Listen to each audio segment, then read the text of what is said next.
Bonsoir, bienvenue pour ce direct où on va parler encore de l'action. Voilà, les capsules suivantes sur le thème Agir, c'est facile. Donc, on va attendre tranquillement ça arrive. Je vous rappelle, c'est un atelier que je donne directement sur Internet le 6, le 7, le 9 et le 10 février. Donc, à partir de la semaine prochaine, lundi, mardi et jeudi et vendredi. Et vous pouvez le faire directement, tranquillement de chez vous. Ce sera sur Zoom, par Internet. Agir, c'est facile. Alors, on va un peu discuter sur l'action. Karma, d'ailleurs, veut dire action. Salut Béa, on va attendre que ça arrive tranquillement. Donc, vous pouvez vous inscrire directement sur mon site si vous voulez. Et on va discuter un peu de agir, c'est facile. Allez, on va attendre que ça arrive tranquillement. Voilà, toutes les bonnes résolutions qu'on prend dans sa vie, tous les espoirs, voilà, tous les désirs. Salut, Koala, Koala. Et donc, c'est avec un plaisir que je partagerai cet atelier avec vous sur ces 4 soirs pendant 3 heures. Bonsoir Mireille, salut Béa, bonsoir Cindy.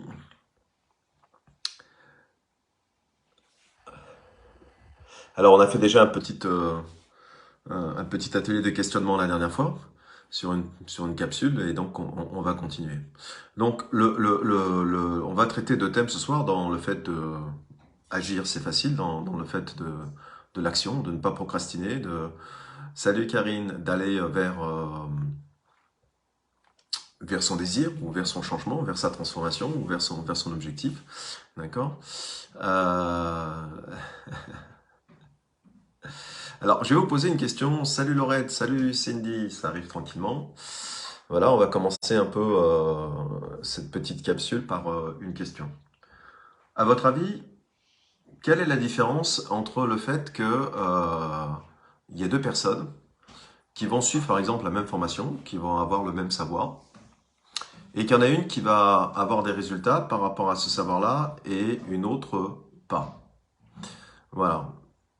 Qu'est-ce qui fait que deux personnes qui vont suivre une même formation, qui vont avoir la même connaissance, eh bien il y en a une qui va, bon ça Dana, il y en a une qui va avoir des résultats par rapport à la connaissance qu'elle a eue, qui va faire profiter, fructifier sa connaissance, et une autre pas du tout.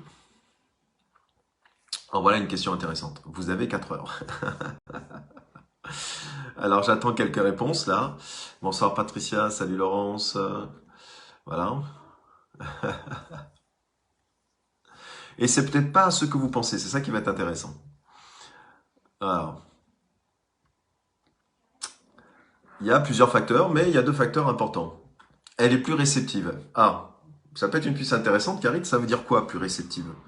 Elles le sont toutes les deux, finalement, puisqu'elles sont intéressées par la même formation. Donc, elles font la même formation. D'accord? Et il y en a une qui arrive à plus potentialiser la formation que l'autre. Donc, à votre avis, c'est quelle est la différence? Alors, vous allez trouver hein, sûrement des raisons qui sont valables, mais ce qui m'intéresse dans cette question-là, c'est de vous apporter des différences peut-être auxquelles vous n'avez pas pensé.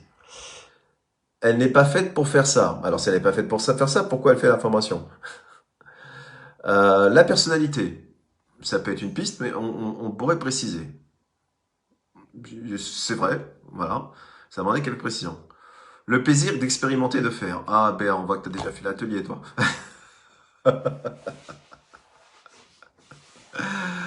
Pas savoir. Ah, si c'est pas savoir, pourquoi elle le fait?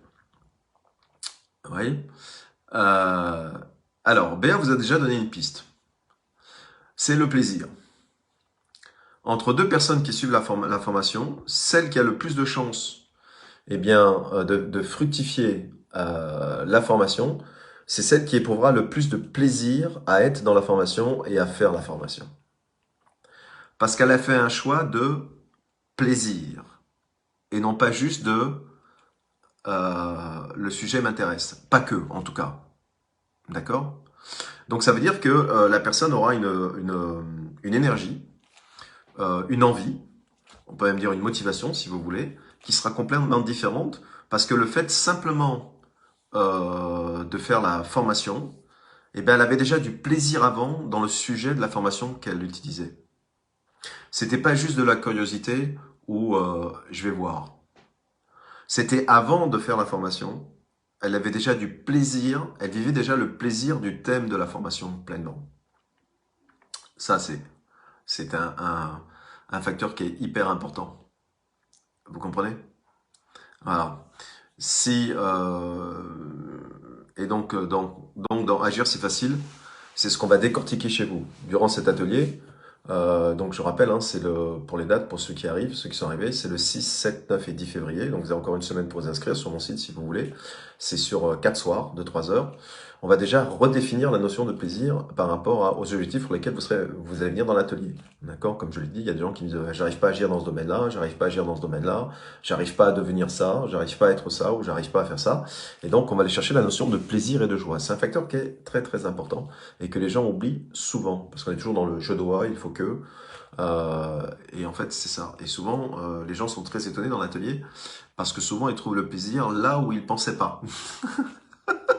Ou là où ils ne les avaient pas mis en évidence que finalement faire ceci, ça procurait énormément de plaisir à la personne. Donc durant cet atelier-là, on va aller chercher évidemment cette piste-là, mais pas que. D'accord? Ok. Alors, une autre piste.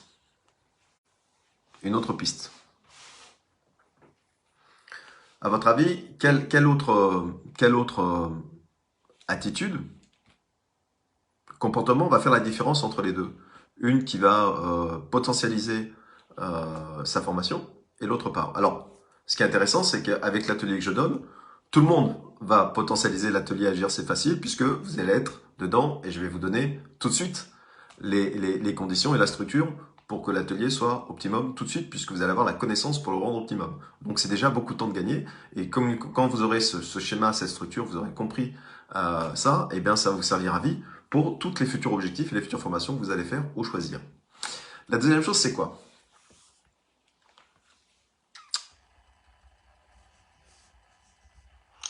Alors, est-ce que j'ai une piste? J'ai eu quelques pistes. Ou est-ce que vous buguez à ce niveau-là?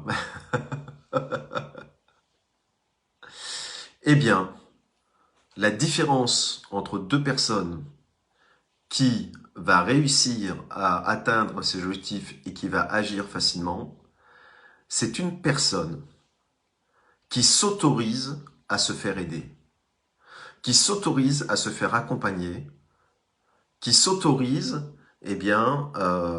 à trouver des personnes, à demander d'être aidé dans la réalisation de son objectif. Et ça, c'est quelque chose de très très important. C'est la notion d'être accompagné, de s'autoriser à être accompagné et de s'autoriser à demander, à recevoir de l'aide dans l'objectif que vous donnez. Donc ça veut dire quoi?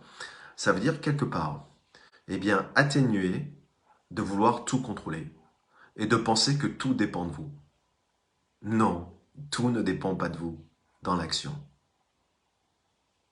Certes, une bonne partie, déjà pour se mettre en action, dans le choix de vos actions, mais après, il y a plein de facteurs qui peuvent aller beaucoup plus vite si vous vous autorisez, à ne pas vouloir tout contrôler et à choisir d'être accompagné dans le projet.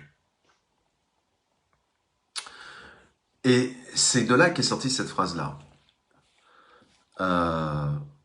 Seul, on va beaucoup plus vite, mais pas très loin. À deux ou à plusieurs, on va beaucoup plus loin. Même si c'est moins vite. Et c'est ça le problème dans l'action. Ce qui vous fait arrêter, c'est que vous n'arrivez pas, en tout cas, vous avez l'illusion que vous n'avancez pas pour X raison que ce soit et que ça donne pas les résultats que vous voulez. Donc, j'ai déjà traité ça dans une première capsule. Ok. Et dans cette deuxième capsule, c'est ça, c'est être accompagné. S'autoriser à demander de l'aide quand c'est nécessaire et ne pas vouloir tout faire en même temps. Et si vous venez à l'atelier Agir, c'est facile, vous vous autorisez à recevoir de l'aide pour pouvoir, après, avoir un comportement, une attitude de l'action beaucoup plus facile que vous ne l'avez au début de l'atelier. C'est exactement le même principe.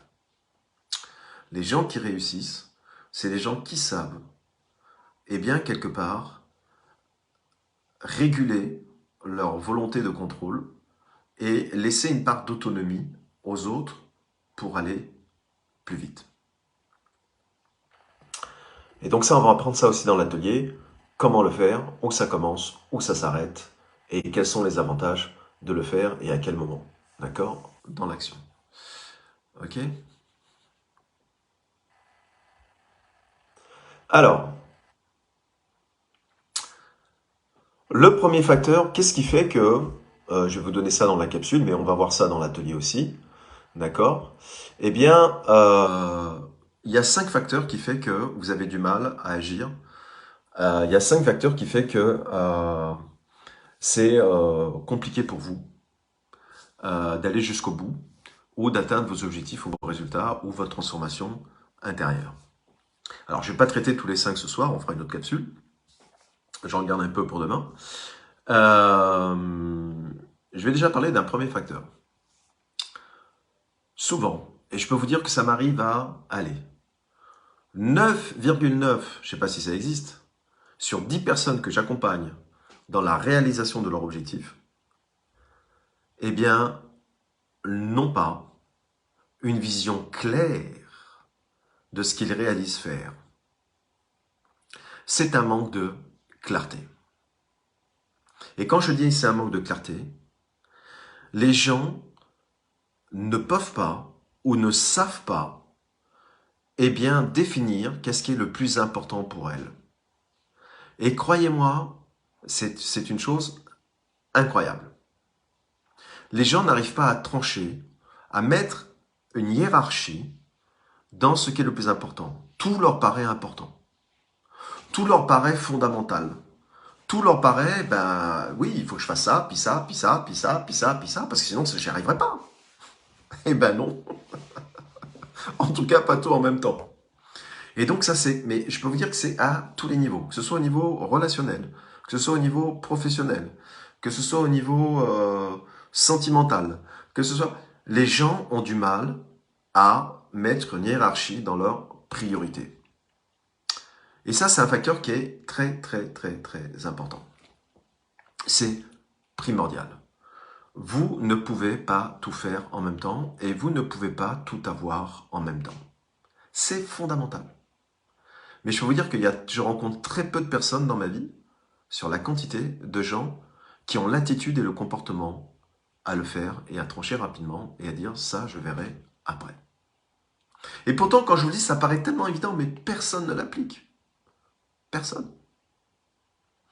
Et vous allez voir, si vous participez à l'atelier, en tout cas si vous choisissez de participer à l'atelier, si vous choisissez d'être accompagné, eh bien, toutes les personnes que j'accompagne dans l'atelier, vous ne pouvez pas imaginer comme leur ego bug quand je leur demande, ok, par rapport à ces 3 choses-là, quelle est la plus importante?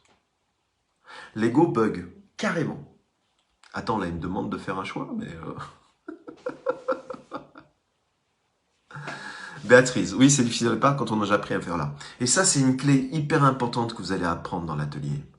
Vous allez apprendre à ne pas culpabiliser parce que vous ne vous occupez pas de tout en même temps. Vous allez apprendre que vous ne perdez rien en laissant les choses moins importantes et en ne se concentrant que sur les choses les plus importantes. Vous voyez? Vous allez gagner en énergie, en fluidité dans votre vie, en confiance en soi, parce qu'une fois que vous avez réussi, eh bien, vous pouvez vous attaquer à une autre étape. Mais par contre, il faut vraiment une hiérarchie. Surtout quand vous êtes quelqu'un qui est curieux, qui est passionné par ce que vous faites, c'est encore plus difficile pour les gens qui aiment ce qu'ils font de mettre une hiérarchie. Je vous donne un exemple. Moi, je suis un fan d'ufologie. C'est-à-dire que depuis mon enfance, je suis un fan des extraterrestres, de l'univers, du cosmos.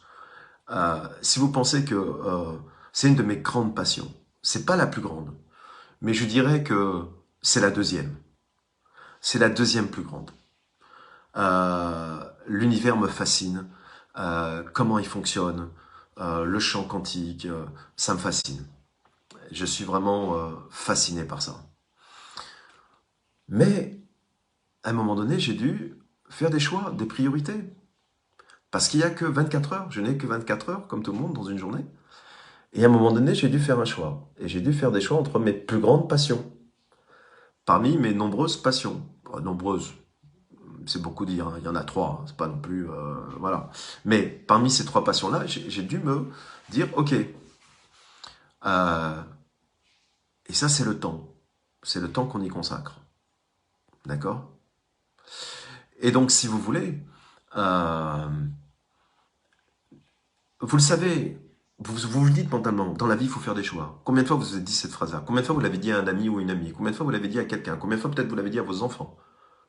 Mais personne ne le fait. Ou, cas extrême limite, quand on s'est pris 10 fois le mur, là on se dit, bon, si je veux garder un bout de ma tête, peut-être que je change quelque chose. D'accord? Donc, agir c'est facile, c'est éviter de se prendre 10 fois le mur. C'est-à-dire que si vous le prenez une fois, vous faites, ok, bam, allez, j'applique la structure que j'ai appris dans l'atelier, et je me prends pas un deuxième tampon. Pourquoi avoir 25 bosses avant de se dire, oh, peut-être change quelque chose. Donc ça, c'est le premier facteur. C'est le premier facteur.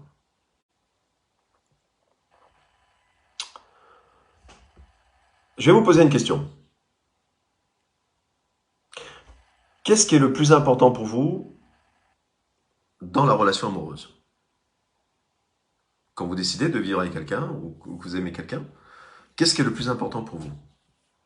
Allez-y, écrivez-moi les choses qui sont le plus importantes pour vous dans la relation amoureuse. On va faire un petit exercice. Allez, papier crayon. Vous savez que moi dans mes lives, il faut toujours papier crayon.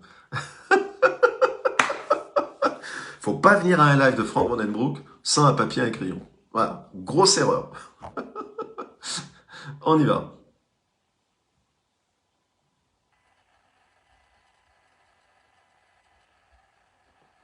Alors, qu'est-ce que vous attendez le plus dans une relation amoureuse? Allons-y. Alors, l'amour, ça veut dire quoi l'amour? On parle d'une relation amoureuse, donc définis-moi l'amour. L'amour, le respect. Ok? Est-ce qu'il y a d'autres trucs? Sophie, Karine? Le respect, puis quoi? Alors, s'il est avare, si il sent mauvais, euh, le partage des sentiments, ça veut dire quoi? Essayez de me préciser, le partage des sentiments. J'attends plus rien. Le parage? C'est quoi le parage? Ah, le partage! Le partage, ok. Donc même chose. Alors, allez, je vais prendre l'exemple de Daina. La communication, le respect, la complicité. Allez, Daina, on va travailler ensemble ce soir. Donc, entre la communication, le respect et la complicité, quel est le plus important pour toi des trois? Imagine qu'il soit complice, mais de temps en temps, il te respecte pas, et puis de temps en temps, bah, tu sais pas trop ce qu'il pense.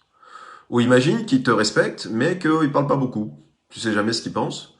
Et puis, vous faites des choses chacun de votre côté, vous partagez pas. Il n'y a pas de complicité. Tu vois? Ou imagine, il parle beaucoup, mais parfois, dans ses paroles, il te respecte pas, même s'il a pas l'air de s'en rendre compte. Et puis, il a assez bien lui, il est très pris par son boulot, sa passion, je sais pas. Donc, parmi les trois, quel est le plus rédhibitoire pour toi? La communication, la complicité ou le respect? Alors, Daina, j'attends ta réponse. Lequel des trois? Mets une note sur 10 sur les trois. La plus importante, elle a 10 sur 10. Et après, les deux autres.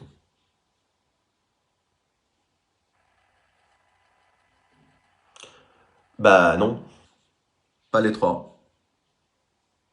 Choisissez une. Vous voyez comme, comme votre cerveau bug? Choisissez-en une.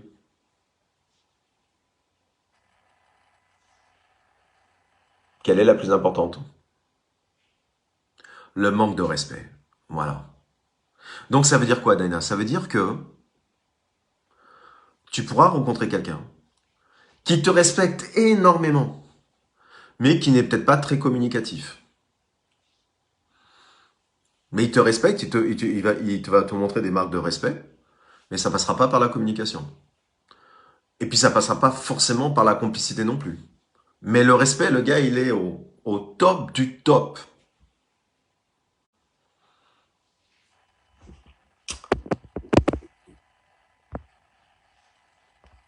Tu vois, il y a des gens qui ont une qualité, mais ils l'ont tellement que ça fait oublier tous les autres défauts.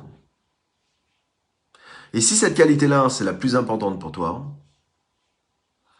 eh bien, tente ta chance avec cette personne-là. L'être parfait n'existe pas. Alors après, s'il a 2 qualités sur 3, tant mieux pour toi. Puis après, s'il a les 3, bah, t'as la canne floche royale. Bravo. Mais peut-être que tu passes à côté de personnes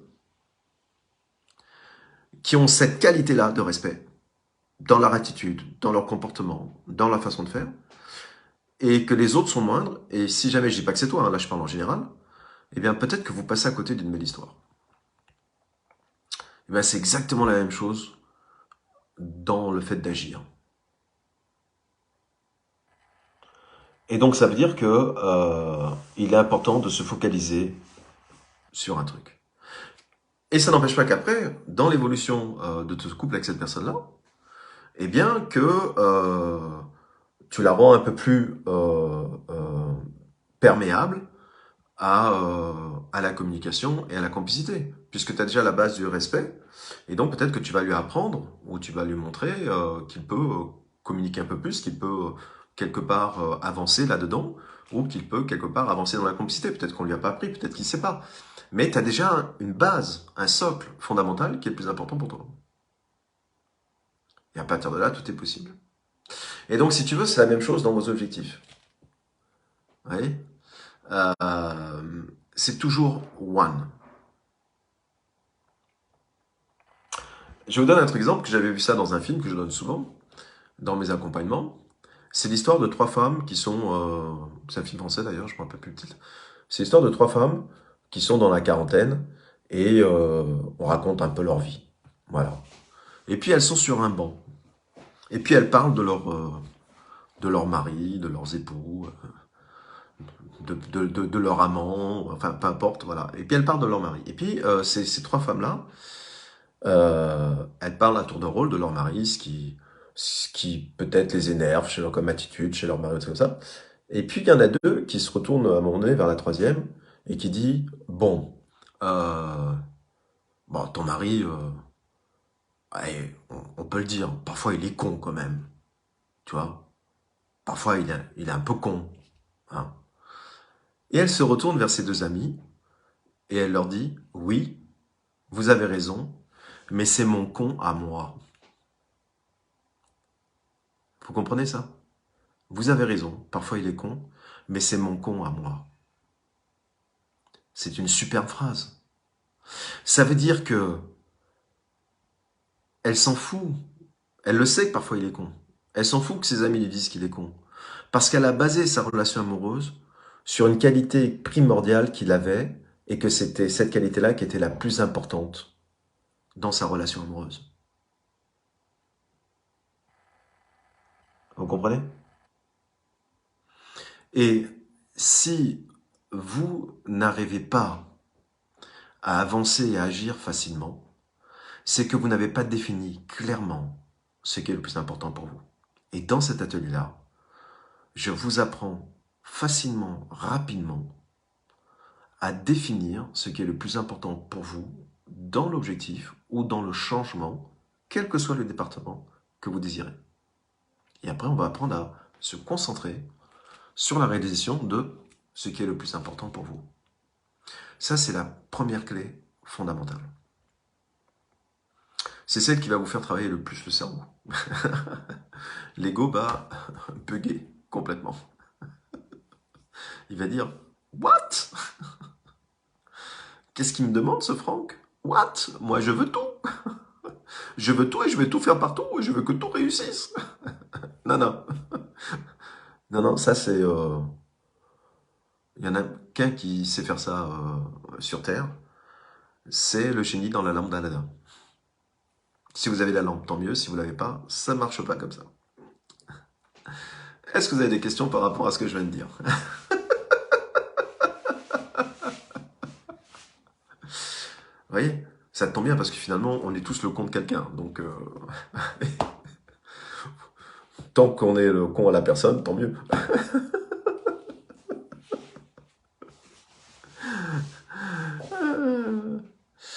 Voilà.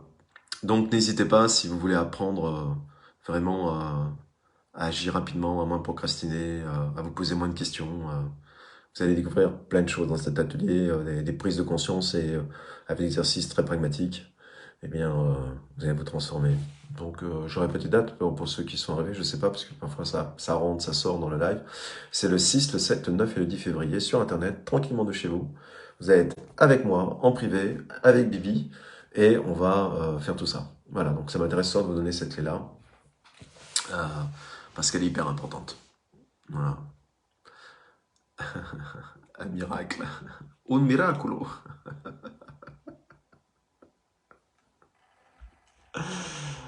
Là, là. Alors, est-ce que vous avez des questions par rapport au fait d'agir, pas agir, par lesquelles vous voulez me poser des questions ou me poser une problématique sur laquelle vous bloquez? Voilà. Si j'ai une solution pour vous, c'est avec plaisir que je vous la donnerai. En tout cas, une piste pour vous éclairer. Allez, je vous laisse 1 ou 2 minutes le temps d'écrire. Voilà.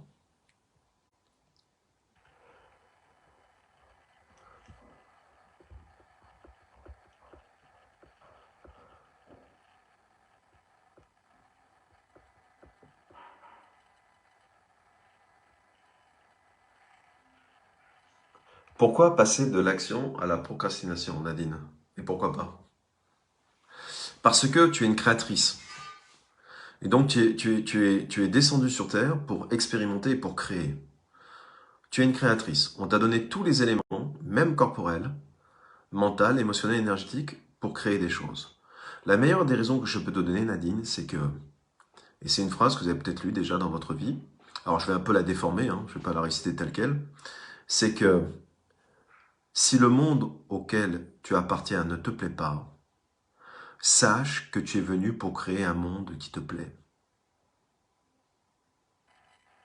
Tu comprends ça? Si les conditions de ta vie, si les événements extérieurs de ta vie ne te plaisent pas, tu n'es pas venu pour qu'ils te plaisent. Tu es venu pour créer un monde qui te plaît. Tu vois? C'est la meilleure des raisons. Et c'est pour ça que karma veut dire action, agir. Karma ne veut pas dire s'immobiliser, ne veut pas dire dormir. On a toute la mort pour nous reposer. Si tu t'es incarné dans un corps qui te donne une autonomie, si tu t'es incarné dans un corps qui te donné des mains pour créer, c'est pour ça. L'action te permet une chose merveilleuse. C'est créer un monde qui te ressemble. Le principe d'agir, il est là. Si je n'ai aucune raison de m'incarner, si je ne viens pas avec les moyens, les potentialités de créer un monde qui me ressemble, je suis très bien là-haut. Pourquoi je vais descendre? Tu comprends? Quand mon ange gardien va me voir là-haut, il me dit faut qu'on aille au conseil des sages parce que il est temps de te réincarner, Franck. T'es sûr là? Je suis bien là. Je suis au chaud, au soleil, en pleine lumière, il y a la plage, Hawaï, le jardin d'Éden, j'ai mon cocktail. Pourquoi je vais redescendre? Ah oui, mais là, tu es. Ok, tu fais partie du tout. Ouais, ouais. Si tu descends, tu seras la source du tout. Tu seras le créateur de ton tout.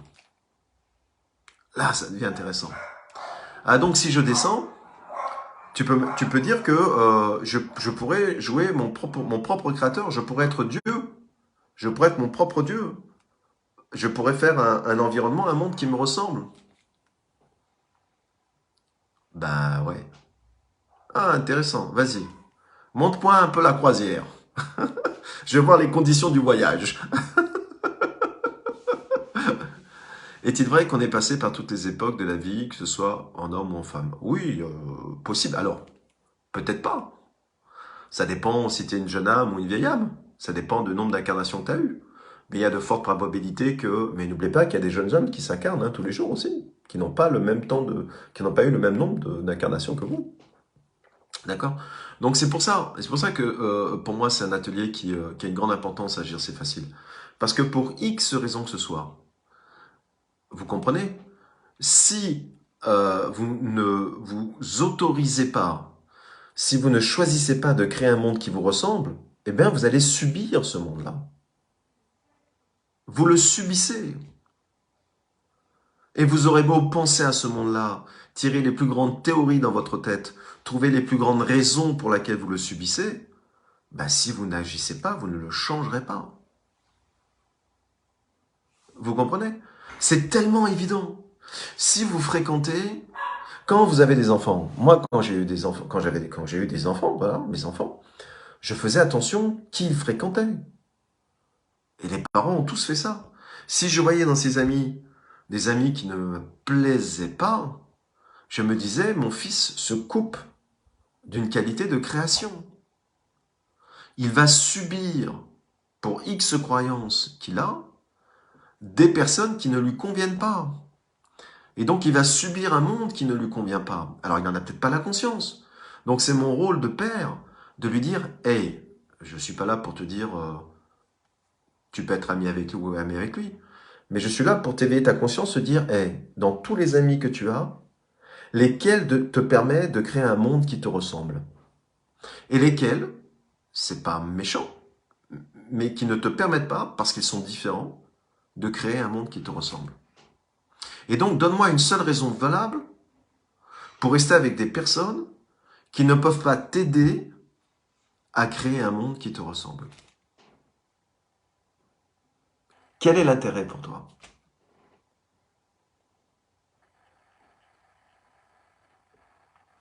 Vous comprenez?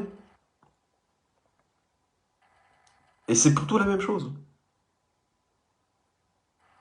Et c'est ce qu'on va faire dans l'atelier. On va enlever ces croyances, ces peurs, ces incertitudes, qui font que, eh bien, vous ne vous autorisez pas à créer votre monde. Donc je te remercie de ta question. Si tu me demandes pourquoi agir, eh ben, ma réponse à moi en tout cas, c'est celle-là.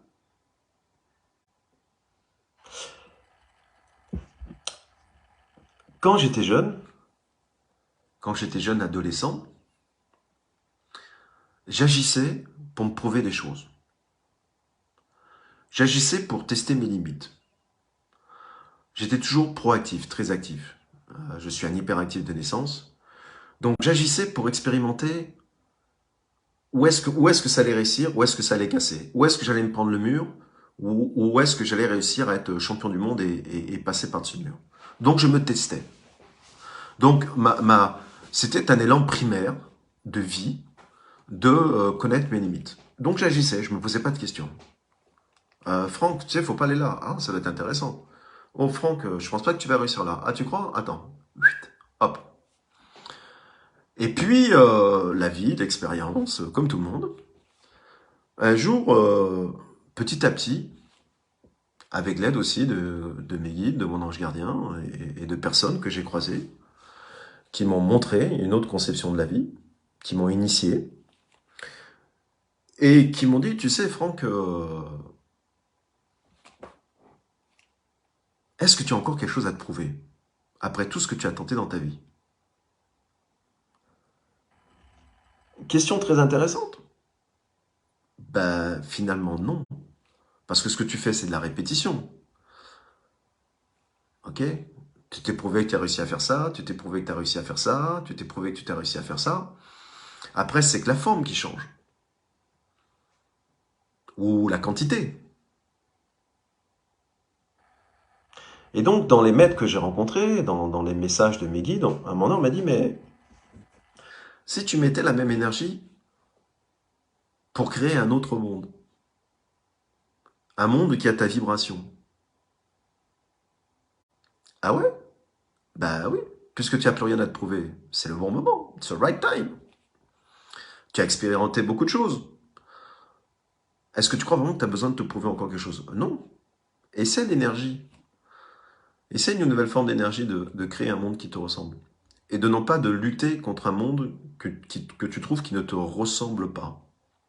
Fais un transfert d'énergie.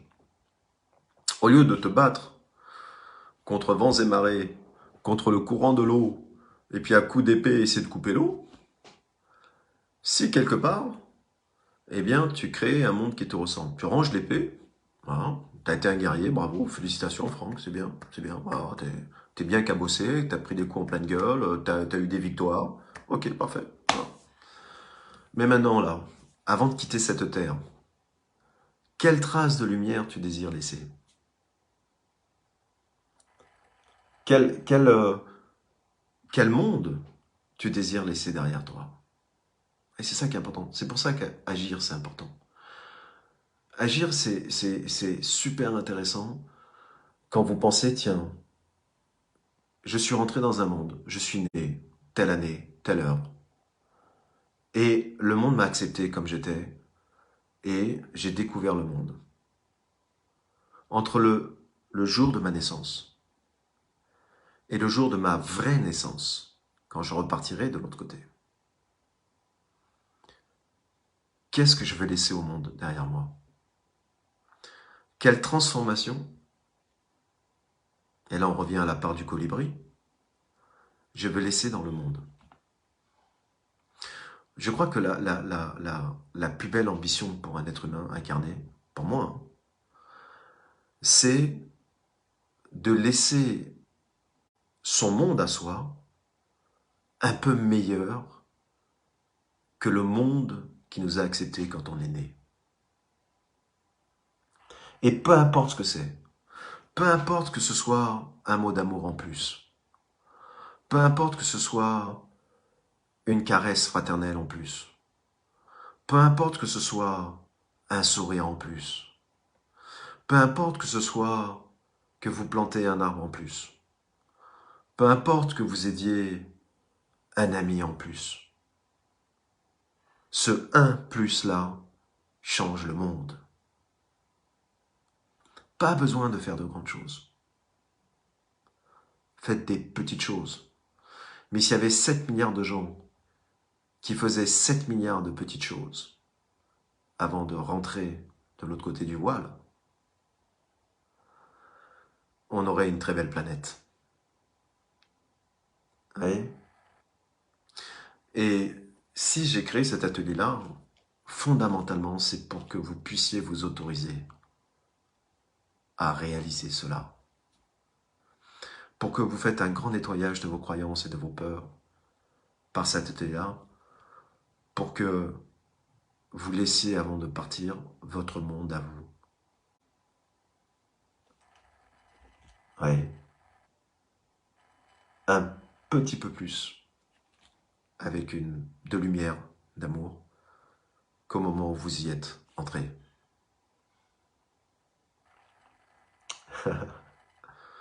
Mais écoute, je ne sais plus qui m'a posé la question, mais voilà ma réponse. Pourquoi agir? La procrastination est nécessaire pour remonter ses batteries, pour se reposer. Donc elle a un certain temps. Tu sais, il y a un proverbe amérindien. Les Indiens Cheyennes, les Sioux, quand il leur arrivait un grand malheur, ils allaient voir la personne qui avait un grand malheur et ils lui disaient ceci. Prends une journée pour pleurer. Pleure toute la journée. Hurle toute la journée. Pleure ta souffrance toute la journée. Mais au deuxième soleil, redeviens créateur de ta vie.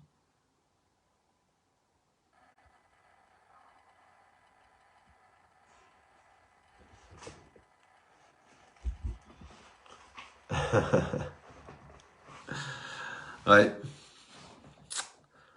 voilà. Bon, bah super, j'ai pas d'autres questions. Ouais, c'est sympa quand vous me posez des questions. Au moins, voilà.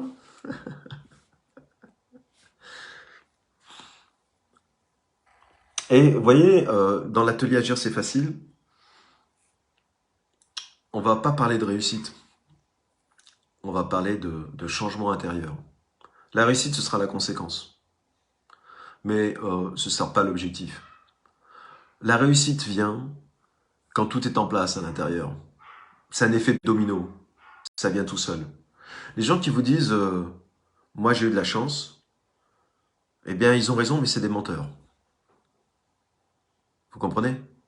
Ils n'ont pas eu de la chance. Alors peut-être qu'inconsciemment, ou parfois consciemment, ils ont tout mis en place à l'intérieur d'eux pour que cette chance devienne apparente, évidente. Vous voyez? Ah, tout simplement. Alors ils le font parfois d'une façon naturelle, et parfois ils le font d'une façon... euh, dans ma vie privée, dans ma vie familiale, dans ma vie privée, depuis mon enfance, mes amis, mes parents, mes sœurs, voilà, tout le monde me trouvait très chanceux. Et je me trouve très chanceux. Je suis quelqu'un qui a eu, et qui a, et qui aura énormément de chance dans sa vie. On m'appelait même parfois El Gâteau, le chat. Beaucoup de mes amis me disaient, mais putain, il t'arrive des problèmes incroyables, tu retombes toujours sur tes pattes. T'es un vrai chat. Je veux dire, il y a plein de merde qui t'arrive, et tu t'en sors toujours. Et ça veut dire quoi? Et donc les gens de l'extérieur disaient, il est chanceux. Et mais où on me disait, mais attends, toi, t'es vachement protégé par tes anges gardiens et tout ça. Non, non, je suis pas plus protégé qu'un autre. Croyez pas ça. Je vous donnerai pas le quart des murs que j'ai pris en pleine face dans ma vie. Donc j'ai pas plus de chance qu'un autre, enfin de ce côté-là, de penser que je suis protégé. D'accord? Non, non, c'est toujours une histoire d'état intérieur en fait. Vous voyez? C'est toujours une histoire d'état intérieur en fait. Et donc si vous voulez, j'ai toujours pris la chance comme juste une conséquence de quelque chose, et non pas comme si j'avais reçu une grâce de quelqu'un là-haut en disant lui, vous voyez, non, non. C'est pour ça que je dis souvent cette phrase-là que j'aime beaucoup. Euh, Dieu m'a mis sur terre et il a dit à l'humanité, démerdez-vous avec lui.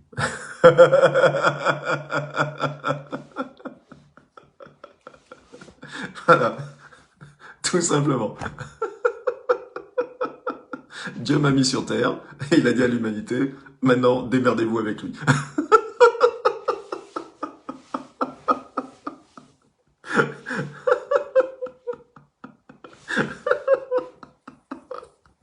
J'adore. Peut-être que je mettrai sur ma tombe, Dieu m'a rappelé à lui, mais il a dit à l'humanité, démerdez-vous sans lui.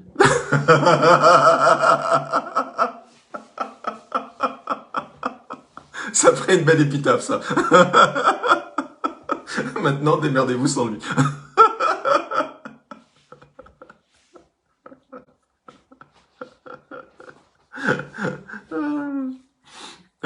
L'épitaphe de l'entrée et l'épitaphe de la sortie. Le problème, c'est que j'ai trop d'épitaphes. En fait, moi, je vais avoir une tombe où il y aura 15 pierres tombales pour chaque épitaphe. Les gens viendront juste pour lire les épitaphes sur ma tombe. Je vais faire une grande colonne avec plein d'épitaphes. Voilà, il va falloir beaucoup de place. Ouais, c'est ça. Je vais faire une tour avec des épitaphes. Je vais aller au Père-Lachaise. Voilà, je mets un truc de 15 mètres de haut et on met les épitaphes. Le mec, c'est une bibliothèque. Faire un jeu de piste. Tourner à droite de la tombe, regarder en dessous.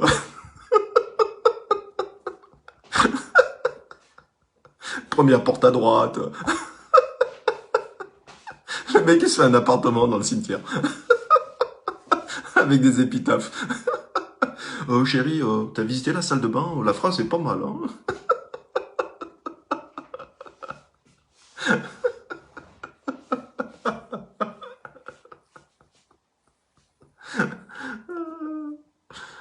Ok. Faut mettre un écran digital. Ouais, ouais, ouais, ouais. Un écran digital. Bien, sur ce, je vous fais un gros bisou. Et puis, n'hésitez pas si vous avez des informations sur l'atelier. Et je vous dis à très vite, ici ou ailleurs. Bye bye. Au revoir.